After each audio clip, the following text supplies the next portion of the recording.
Mumbai invokes Shivam Dube. संपर्क यहाँ अच्छा हुआ है, बहुत देर से इंतजार था इस शॉट का और शिवम दुबे ने आते ही लगाया है।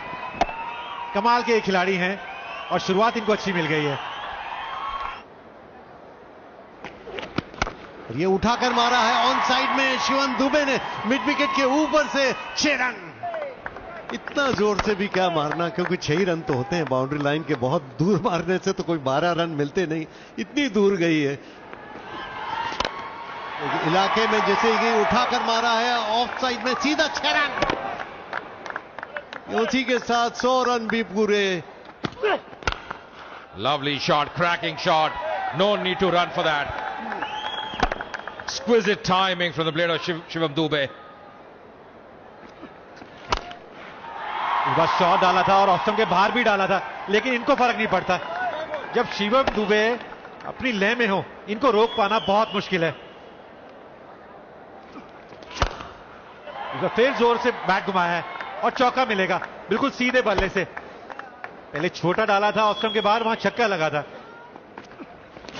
उठाकर मारा है ऑन साइड में सीधा 6 रन और उसी के साथ 50 रन पूरे हो गए। अर्धशतक, क्या खूबसूरत अर्धशतक दुबे का।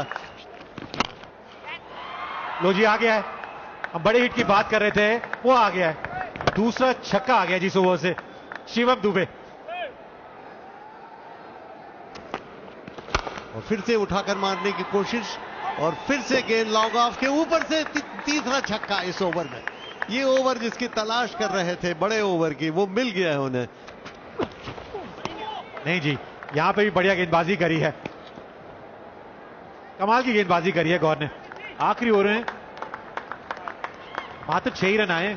मुंबई 192 बनाए हैं 4 विकेट खो के 20 ओवर के बाद। एडिलेड में ऑस्ट्रेलिया की अग्नि परीक्षा। पर्थ में भारत से करारी हार के बाद मेजबानों के साथ दांव पर मिचेल स्टार्क, मार्शन लाबुशेन के फॉर्म चिंता का विषय। कुछ हफ्ते पहले तक ऑस्ट्रेलिया की टीम क्रिकेट इतिहास में एक नई विरासत स्थापित करने की बात कर रही थी, लेकिन पर्थ टेस्ट में भारत के हाथों करारी हार के बाद यह लक्ष्य कहीं कठिन होता दिख रहा है। अब सबकी नज़र आने वाले 9 दिनों पर, क्योंकि एडिलेड में खेले जाने वाले टेस्ट के नतीजे बहुत कुछ तय होगा। 2018-19 की टेस्ट सीरीज में भी ऑस्ट्रेलिया की टीम भारत के खिलाफ 0-1 से पिछड़ी हुई थी। उस समय एडिलेड में 31 रनों की हार के बाद उन्होंने पर्थ में वापसी की थी, लेकिन 2020-21 की सीरीज में भारत ने 0-1 से पिछड़ने के बावजूद सीरीज जीती थी। इस बार पर्थ की हार से ऑस्ट्रेलिया के लिए एडिलेड टेस्ट को और महत्वपूर्ण बना दिया है। कई बार हुए बदलाव। इतिहास बताता है कि जब जब ऑस्ट्रेलिया में लगातार हारता है, टीम में बड़े बदलाव देखने को मिलते हैं। 2016-17 में दक्षिण अफ्रीका के खिलाफ होबार्ट में हार के बाद टीम में बड़े फेरबदल हुए। इससे पहले 2010-11 की एशेज सीरीज में एडिलेड के हार के बाद ऑस्ट्रेलिया ने पर्थ की वापसी की थी, लेकिन मेलबर्न और सिडनी में करारी हार के कारण कोचिंग स्टाफ और टीम चयन पर सवाल उठे थे। अगर ऑस्ट्रेलिया एडिलेड टेस्ट हारता है तो यह 1988 के बाद पहली बार होगा जब टीम में लगातार 3 टेस्ट हारेगी। इस संभावित परिदृश्य से बचने के लिए यह मैच उनके लिए करो या मरो जैसा बन गया। भारत की ताकत और वापसी। एडिलेड टेस्ट में भारतीय टीम पहले से और मजबूत नजर आ रही है। कप्तान रोहित शर्मा और शुभमन गिल की वापसी टीम को नई मजबूत देगी।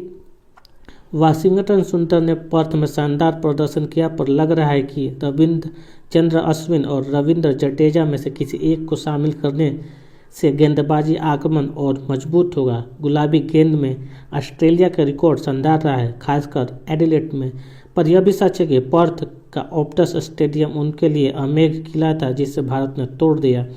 चोट और चयन में चुनौती। पर्थ टेस्ट के बाद ऑस्ट्रेलिया को चोटों का सामना करना पड़ा है। जोश हैजलवुड साइन स्ट्रेन के कारण कम से कम एडिलेड टेस्ट बाहर हो चुके हैं, लेकिन मिशेल मार्च की फिटनेस पर भी सवाल उठ रहे हैं। पहले टेस्ट में मार्च का प्रदर्शन यह दिखाता है कि वे मैच के लिए फिट नहीं थे। ऑस्ट्रेलिया का मौजूदा दल उम्रदराज है, जहां चयन मैक्सविनी ही 30 वर्ष से कम उम्र के मात्र खिलाड़ी है। 51 विकेट अब तक भारत के खिलाफ 19 टेस्टों में ले चुके kangaroo allrounder Mitchell Starc. Labuschagne का प्रदर्शन भी अच्छा नहीं रहा है भारत के खिलाफ।